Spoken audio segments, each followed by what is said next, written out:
You don't need to stare like that. Looking as timid as a mouse trying to approach a cat. You called my office.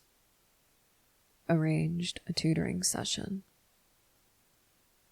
I agreed to it. You're supposed to be here. You aren't interrupting, you aren't intruding. I wouldn't have agreed to this if I didn't want to do it. And I certainly wouldn't have agreed to this if I thought that you were going to treat it as yet another instance where you could slack off. You're not like that.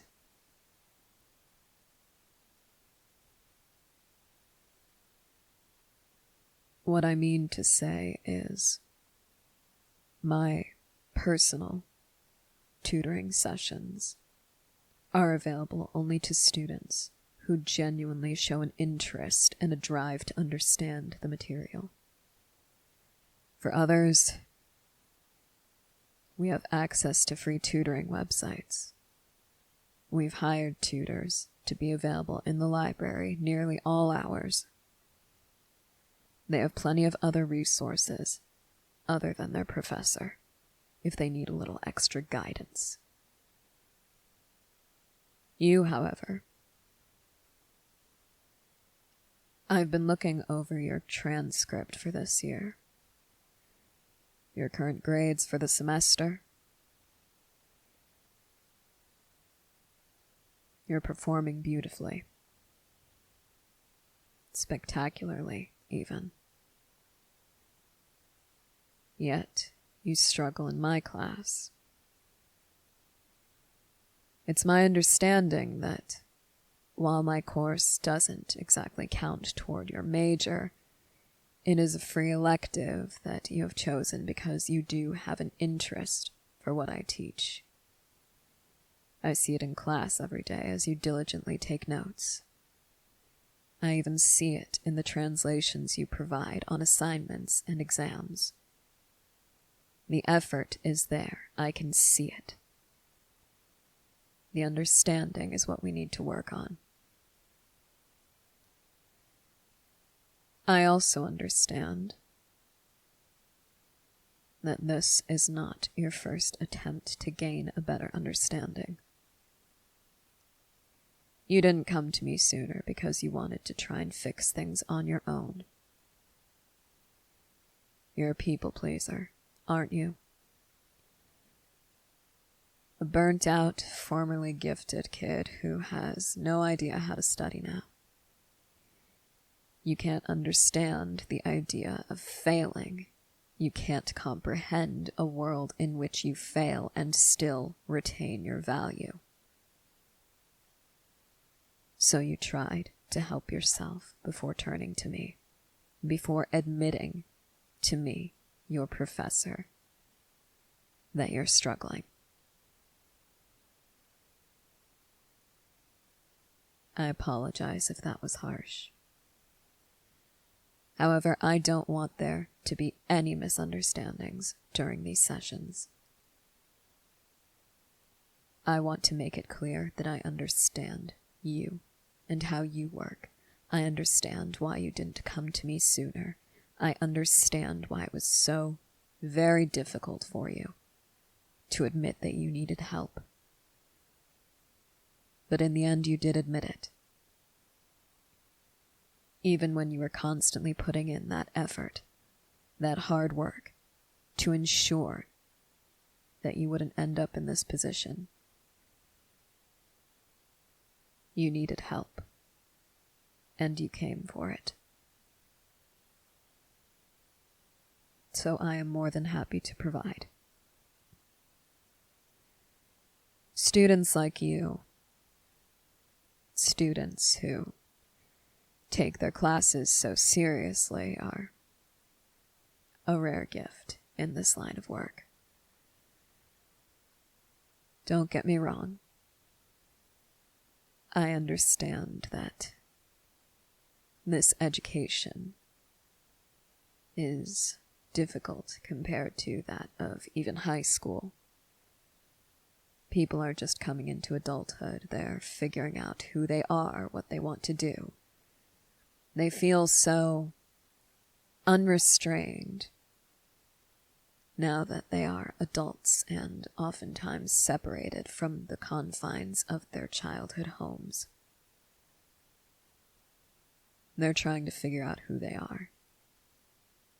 And sometimes classwork falls to the wayside as a result. I understand that. However, I take what I teach very seriously.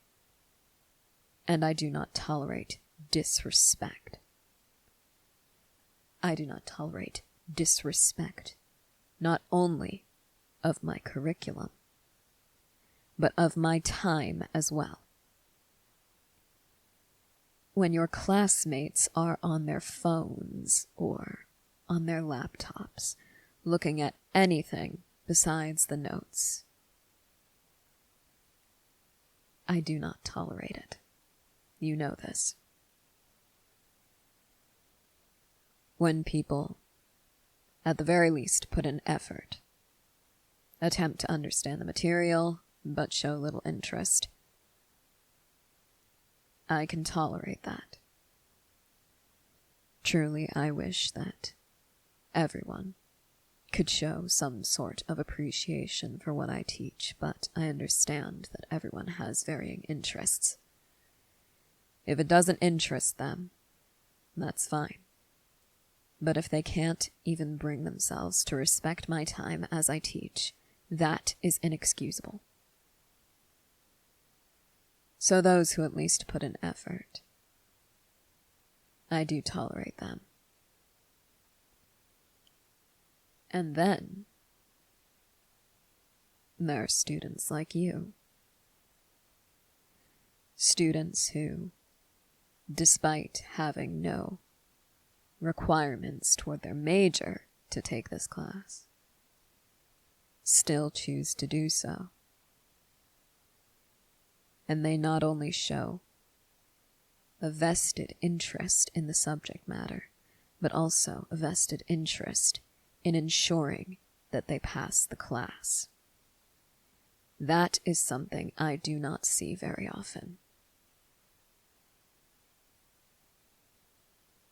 So I want to make sure that you have what you need to succeed.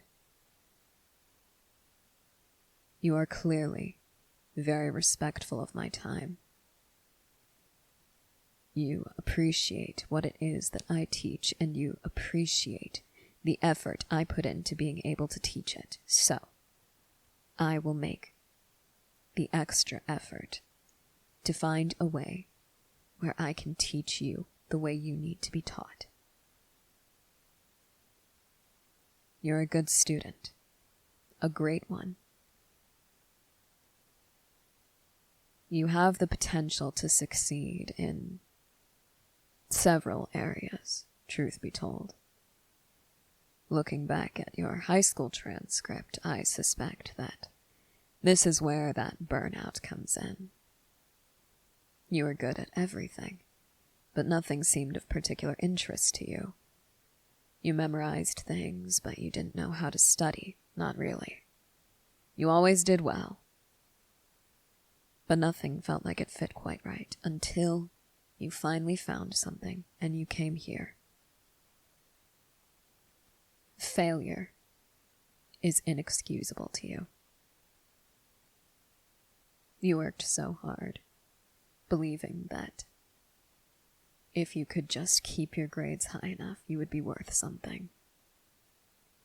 I don't know if that's pressure put on you by your family or yourself or a combination. But you do have value beyond your grades. That being said, I do appreciate the desire to learn. Whether or not this was a graded course, you seem to show an interest in the language. And I would be remiss if I were to turn you away simply to prove a point about you being worth more than your grades. You are. But it would be unfair to sacrifice your interests and your passions simply to prove that. While I am licensed to teach, I also have a background in psychology. I assume you may have noticed this. And I was like you once. In fact, I still am. So I want to make this as easy for you as possible. No one ever did that for me. I pushed myself and pushed myself, thinking that it would somehow make everything better. But it didn't. Not by itself. Like you, I needed help. And look where I got after accepting it. There's no shame in asking for help. There's no shame in accepting it when it's offered. So sit. Let's start with the most recent chapter. As I understand it, what you're struggling with at the moment is conjugation, as well as a bit of the spelling of the vocabulary.